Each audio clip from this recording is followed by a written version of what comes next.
Is he moving?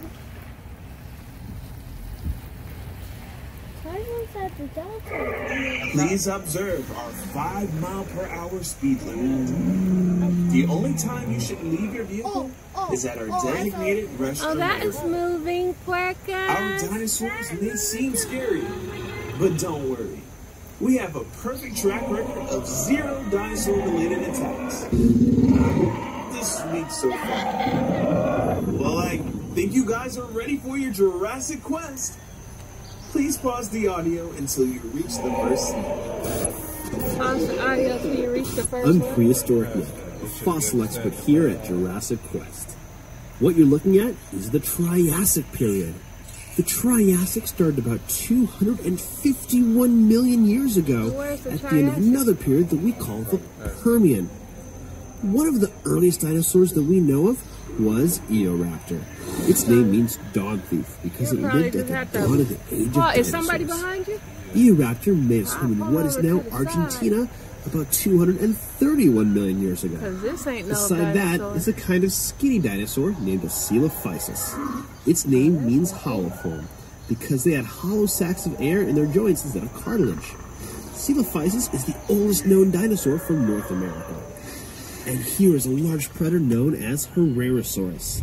Herrerasaurus is the name of one of the largest predatory dinosaurs that lived in the Triassic period. It lived in what is now Argentina about 231 million years ago. Pull up to the side and let them come past so we catch up. Folks, this is Safari Summer. The Triassic period was the dawn of the age of dinosaurs, but it too had to come to an end. Just a little over 200 million years ago, the Earth encountered another mass extinction. Believed to be caused by an increased period of volcanic activity, it caused the extinction of roughly 70% of life on Earth. This wiped out a lot of bigger animals at the time. Without big competitors, dinosaurs thrived. And in the Jurassic period, they quickly became the gargantuan creatures we think of when we hear the word dinosaur. He got a long neck, Perkins. Captain Caleb here. I hope your auto insurance covers water damage, because in order to get into the Jurassic period, we're diving deep into the Jurassic Ocean. The big shell you see is an ammonite. Ammonites are cephalopods. That means they are relatives of the squid, octopus, and nautilus. So we Their spiral shells protect it's back there, Perkins, what they're talking about. Shells got to reach sizes of 6 feet across or more. The animal that looks kind of like a small dolphin is an Ichthyosaurus. That right there. That name means fish lizard. It's an aquatic reptile, not a mammal, so it isn't related to dolphins at all. We can't forget about the small, long-necked animal swimming with it. Okay, that's we're right. the Plesiosaurus. Here, I think. Another important part of this ecosystem.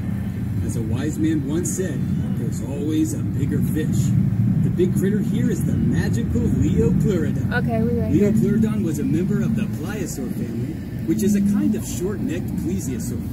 It's important to point out that the animals you see here are not dinosaurs, but reptiles that lived in the ocean at the same time as the dinosaurs. He got turtle little. Dinosaurs, for the most part, lived on land and had legs that went straight underneath their hips and not split out to the sides like lizards or crocodiles.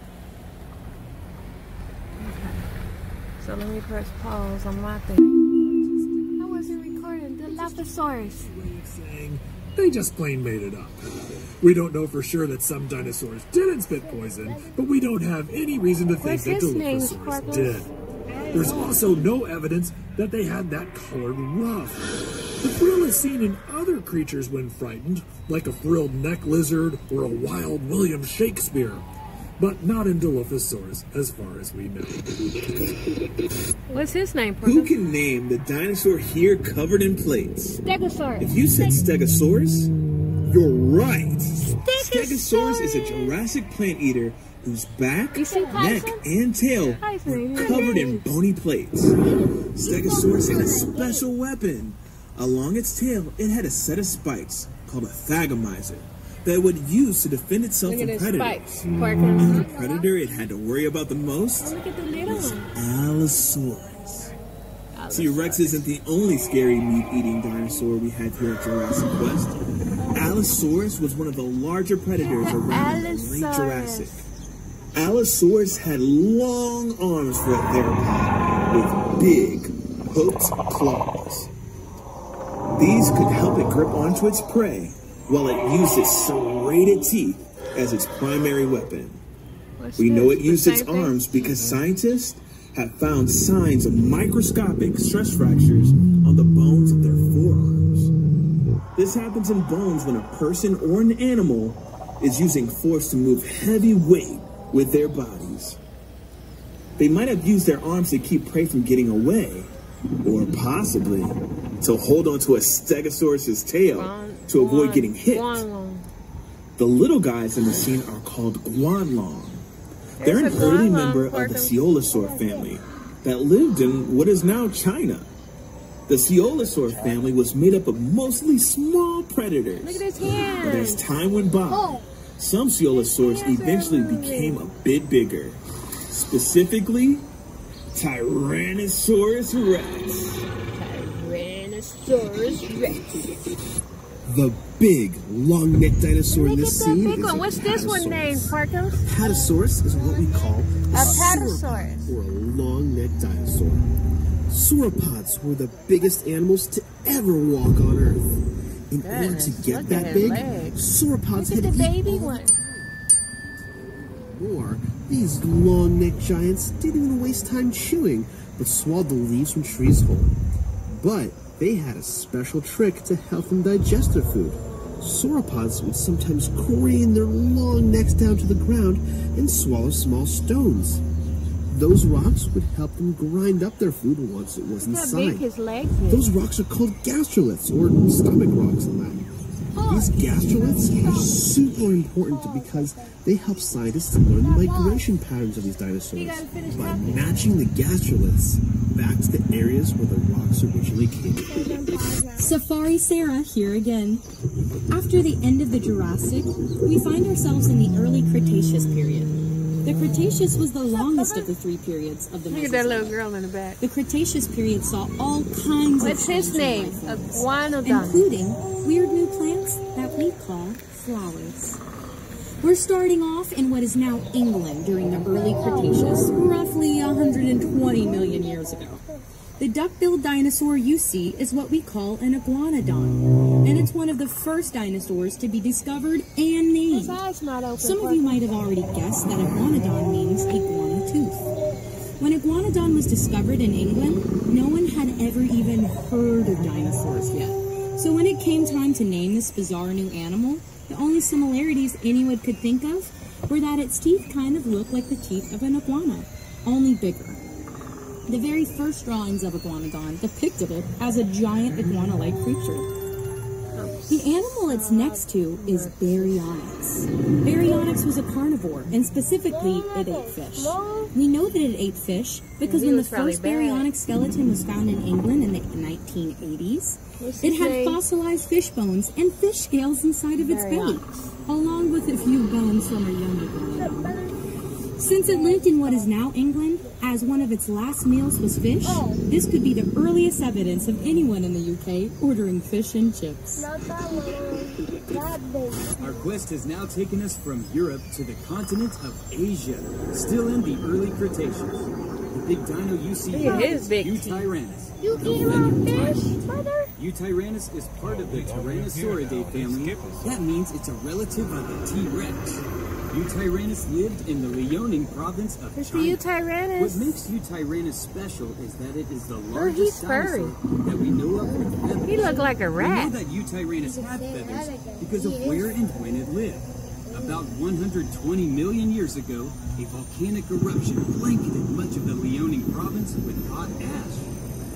Like what happened at Pompeii thousands of years ago. He's hairy, Perkins. While that was devastating to the animals at that time, it's great for paleontologists because it preserved soft tissue, in some cases including feathers.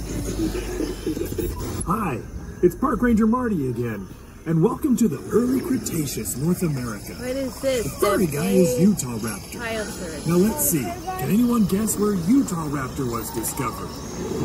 These That's ones right, are furry. Cincinnati. Just kidding, folks. Utah-raptor was found in Utah. Utah-raptor is the largest known member of the raptor family. Now behind him is a predator named Cyax. Cyax was a massive predator that lived at the end of the early Cretaceous. Very little is known about Cyax due to how recent of a discovery it is. Cyax are but it is thought to be a member of the Allosauridae group These that dinosaurs lived into are the early Cretaceous. I don't like the hairy Cyax ones. lived in North America at about the same time as some members of the Tyrannosaur family. And he done Those hit her car with Tyrannosaurs her didn't tail. get any larger than about the size of a Great Dane because had already been filled by Cyax. It wasn't until Cyax went extinct that larger tyrannosaurs like Tyrannosaurus rex took the stage. Also in this scene, you'll see Deinonychus, or Deinonychus if you prefer.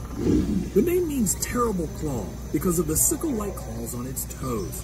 If you've ever seen a movie that had a dinosaur called Velociraptor, there's a good chance it was actually a Deinonychus. And the director just thought that Velociraptor sounded cooler.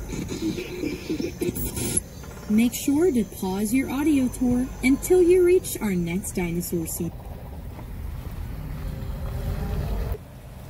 Okay, what is this one? To the continent of Africa.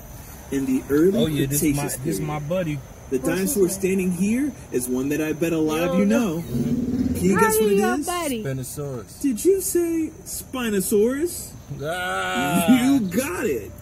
Spinosaurus is one of the largest carnivores to ever walk the earth. And he from Africa. But it mostly ate fish. We know that because Spinosaurus' teeth have been found embedded in fossilized bones of Spinosaurus was a although they have also been found in the bones of other dinosaurs. He ate mostly fish. Spinosaurus is a creature that was a mystery for a long time. Its fossils were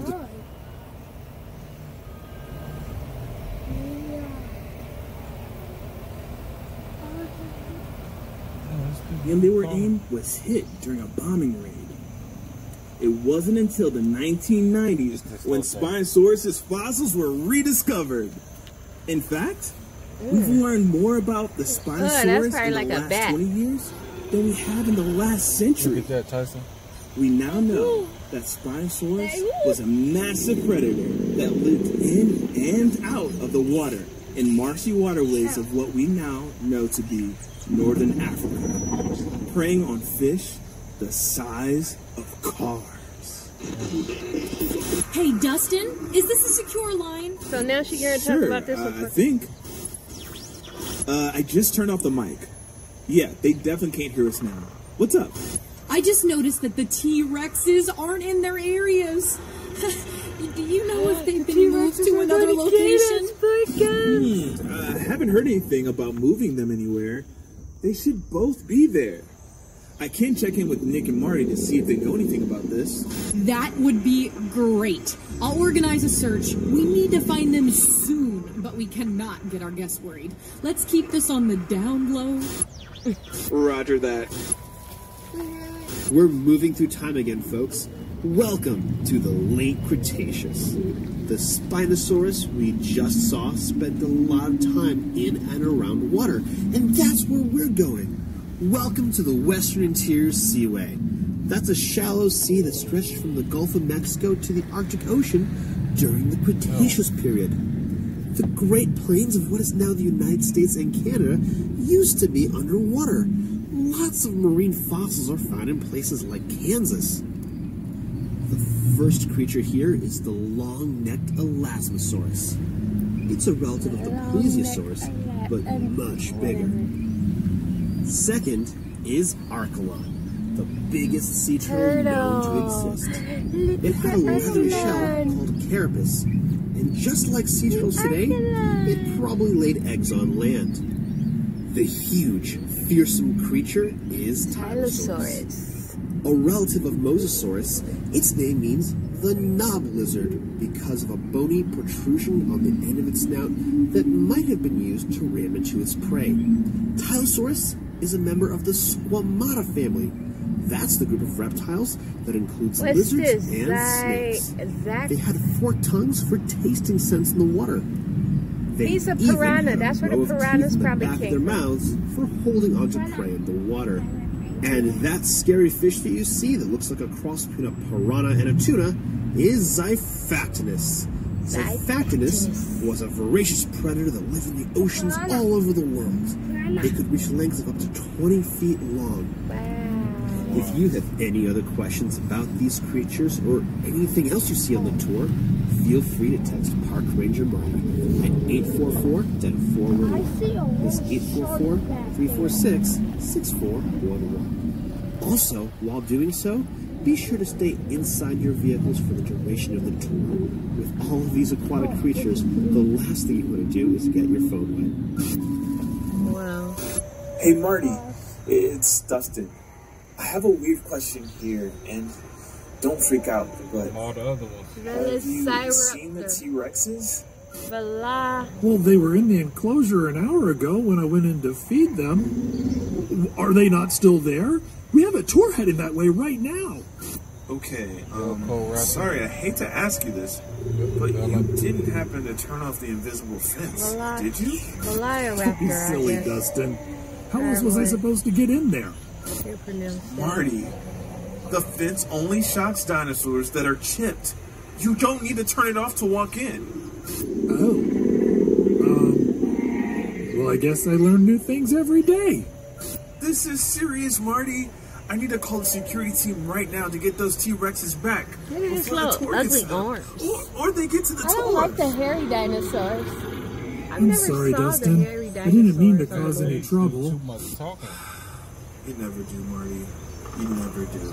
They probably give me time in case Triceratops, if he stop long, the audio the track lines until we be reach long. the next scene. So they probably trying it. We already have Welcome the back next to scene. Asia, in Late Cretaceous period. Here we have three kinds of dinosaurs from Mongolia, starting with Velociraptor. Despite what you may have seen in movies, Velociraptor is not 6 feet tall, but actually about 3 feet tall, 6 feet long, and about 20 to 30 pounds. Just think of an extra scary turkey. We also know that at least one Velociraptor attacked a Protoceratops, the next dinosaur in this scene. This is thanks to the fossil of a Velociraptor and Protoceratops found, who died still locked in combat. The Protoceratops broke the bark with its powerful beak moments before they were both buried in sand by a landslide. The other dinosaur in the scene, Oviraptor, has an unfortunate name, meaning egg thief. When this dinosaur was discovered, it was found over a nest of eggs thought to belong to Protoceratops. After later research, scientists realized it was sitting on a nest of its own eggs. But the name stuck and is still debated if Oviraptor actually ate eggs. Here at Jurassic Quest, ours take theirs sunny side up every morning for breakfast. Yet another dinosaur from Mongolia is the large Therazinosaurus. The claws on its hands could grow up to 3 feet long, making them the longest claws in the animal kingdom. Most of what we know about Therazinosaurus is closely related to it. The only fossils we have of this animal are its shoulders, arms, and hands. It is believed to be an herbivore, but we are still looking for more fossils to know for sure. The dinosaur next to it is a Lorotitan, lived in what is now eastern Russia. It's in a special group of duck-billed dinosaurs called Lambeosaurs, which are famous for the elaborate crests on their heads. These crests would have certainly served as display structures, but may also have been used in some Lambeosaurs as resonating chambers to make sounds used to communicate effectively through the herd. Speaking of communication, I've been directed to ask you all to keep an eye out for any free-roaming dinosaurs that may or may not be wandering around the park. Hi, Park Ranger Marty here. Hope you're not mad at me about accidentally releasing the T-Rexes. Anyway, in this scene you see Xianchusaurus.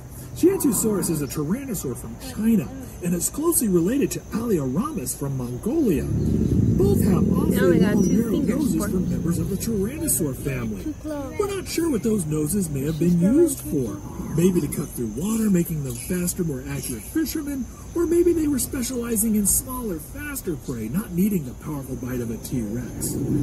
Speaking of which, if you see one of them, please let one of our 4 security officers know.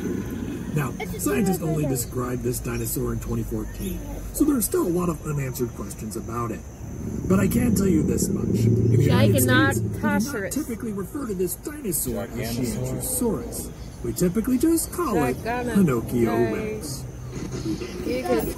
Now we travel to Argentina. I think it's The big animal you see in this scene is Giganotosaurus. Arguably one of the largest meat-eating dinosaurs. Though it may look a lot like T-Rex, it's actually a much different animal. Unlike a T-Rex, it has 3 claws on each hand, a lighter bone structure, and teeth that were designed for slicing. Oh, I like him. Unlike a T-Rex's, which were meant for crushing through bones and ripping car tops open. Speaking of which, if you see one of our missing T-Rexes, please let one of our 3 security guards know where. And second largest in this scene is Carnotaurus, which means meat-eating bull, because of peculiar horns on its head. Their hands are. It might have used its horns as a weapon against other predators. It's a very funny-looking dinosaur, not just because of the horns, but because of its tiny arms. Carnotaurus has one of the Tyson told Porcos his arm is just like yours. Even smaller than the T-Rex. The small dinosaur you see in this scene is Albertasaurus, a small, fast predator that lived in Argentina during the that one Late looks like a Cretaceous little period. chicken. It's believed to have eaten insects. Ew. Please pause your audio tour until your dinosaur herd migrates on up to the next scene. Welcome to the Duck-Bill Dynasty. The dinosaur with the long crest on the back of its head is called Parasaurolophus. Parasaurolophus is a hadrosaur, a family of dinosaurs sometimes called duck-billed dinosaurs because of the shape of their snouts. Other hadrosaurs include Iguanodon, Herrerasaurus, Aloratitan, and Edmontosaurus, among many others. Parasaurolophus is a cool dinosaur because it's one of the few dinosaurs where we know what they might have sounded like. Paleontologists discovered that by looking at the crest on its head. What they found were tubes inside going back and forth between the nasal passage and the throat. When they recreated blowing air through their tubes, they discovered that the crest would have made a horn sound. The new script here just says make horn sound. No, guys, I'm not going to do that.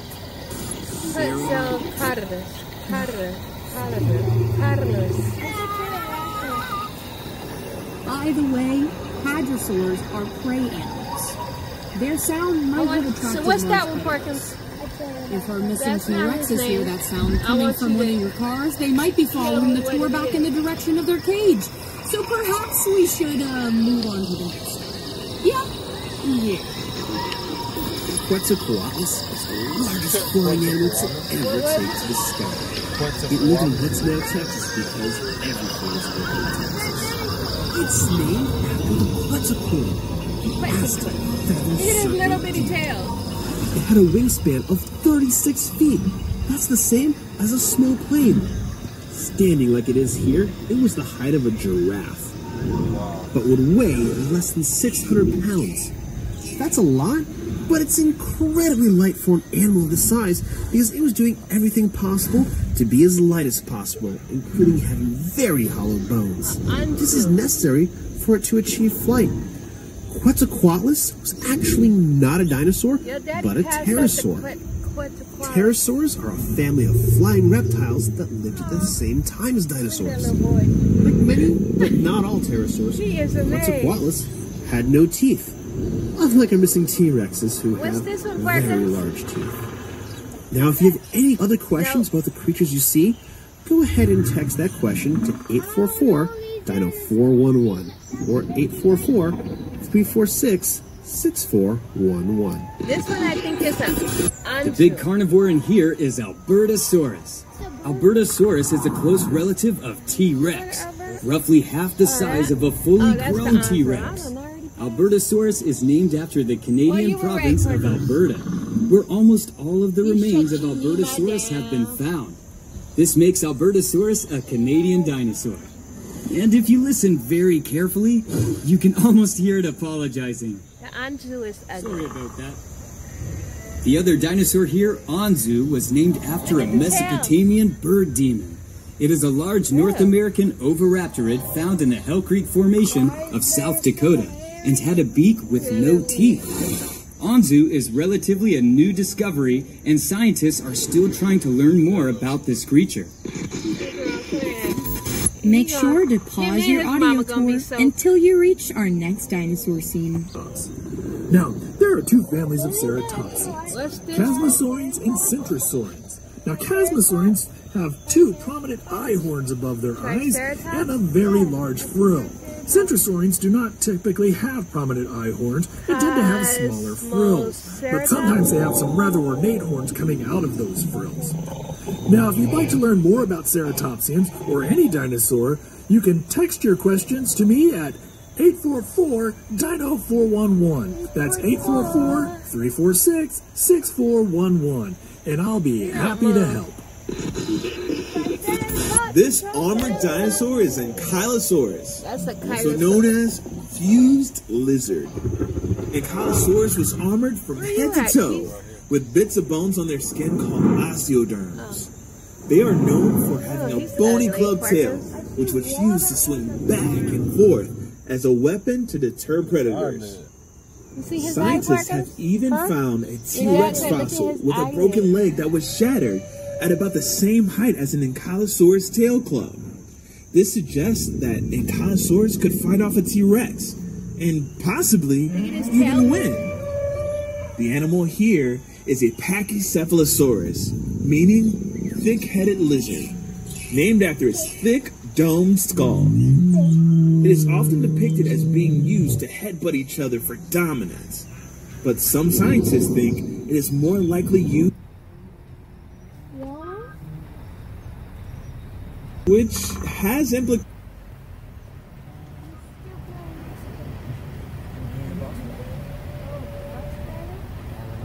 It sounds like something from a Harry Potter book. That's because it's from a Harry Potter book. The name actually means Dragon King of Hogwarts, because its skull looked a lot like the skull of a dragon. There are some who think that as this dinosaur aged, the shape of its skull changed, and that what we're really seeing here is a juvenile Pachycephalosaurus. But we won't know for sure until more fossils are found. I've got great news, everyone. Our brand new head of security, Lisa, has managed to locate one of the T-Rexes and lure it back to its area. That's great news because T-Rex is one of the most common favorite dinosaurs. So that means we can actually talk about the T-Rex, the Tyrant Lizard King, while we have one of them here to look at. Tyrannosaurus Rex have the most powerful bite of any land animal, between 8,000 and 12,000 pounds per square inch. They needed such a powerful bite to crush the bones of their prey, or even tear through the roof of a car. The powerful bite wasn't the only trick that T-Rex had up its very short sleeve. It also had something called a septic bite. T-Rex had very short arms, so it couldn't brush its teeth. That means its mouth was filled with bits of its last meal, filling its mouth with bacteria. When T-Rex went hunting, it would sometimes bite into prey that got away. If that happened, some of the bacteria from T-Rex's mouth might infect the wound, causing the prey animal to get sick. T-Rex could use its terrific sense of smell to track that prey down. Let's get out of here before that other Rex picks up our scent. On to the next area, the Triceratops. Park Ranger Bear's favorite. Make sure to pause your audio tour until you reach our next dinosaur scene. Favorite dinosaur, the Triceratops. The cool thing about Triceratops... No! The last T-Rex is in with the Triceratops' pen, and he's eating the Triceratops. Oh no, folks, this is terrible. That's my favorite Triceratops. Lisa, we've located the missing T-Rex. Lisa, do you copy? Oh no, this is terrible. Look at the little ones down there. Since we're here, Triceratops is an herbivore from the end of the Cretaceous period. That's the same time and place that T-Rex lived. Now, Triceratops means three-horned face for pretty obvious reasons. Scientists used to think that Triceratops used the frill on the back of its head to defend its neck from T-Rex. That seems like it would make a lot of sense, but there's actually evidence that when T-Rex did eat Triceratops, he would sometimes bite down on that frill and pull the Triceratops' head right off. That meant it was less of a shield and more of a pull tab on my favorite dinosaur. But that crest was still there for some reason. Most likely a display to attract mates or to scare away rival dinosaurs. Wait, I think that T-Rex is starting to notice your vehicle. Better make like a tree and bark out of here. Well, the good news is, at least we're not going to see anything scarier or with a bigger bite. The Megalodon. Didn't I have a movie of the Megalodon? I think I saw. And now, for something scarier with an even bigger bite. I like the Megalodon. Megalodon is the largest shark to ever swim the seas. It is believed to reach up to 60 feet in length and had rows of hundreds of teeth. These teeth would sometimes fall out and be replaced with new teeth, similar to sharks today. Megalodon teeth have been found on every continent, including Antarctica. For centuries, these teeth were thought to be the petrified tongues of dragons and sea serpents. What they actually were was no less scary. The good news is that Megalodon is definitely extinct, despite what some TV shows and movies would have you think. While the ocean can be treacherous, Megalodon is not the danger in it. At least, not anymore. Hello? Is this thing on? Know that they can leave reviews of their experience on Jurassic Quest Facebook page and on Yelp and TripAdvisor. Look at those things. I know it helps us a lot knowing what parts of the tour they like the most. And you know, not getting eaten by the dinosaurs. Thanks for coming to Jurassic Quest. Security Liaison Lisa, signing out.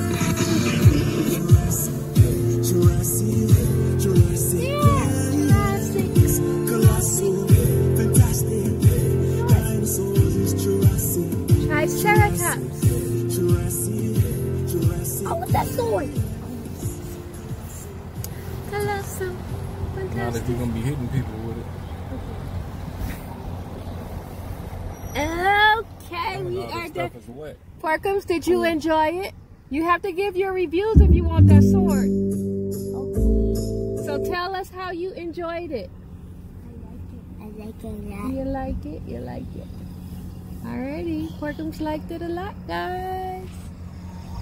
And we are going to get some souvenirs. The Megalodon. Man, everything's wet.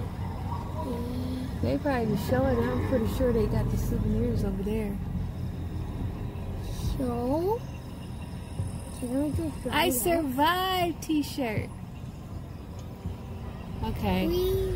There's the souvenir shop. And let's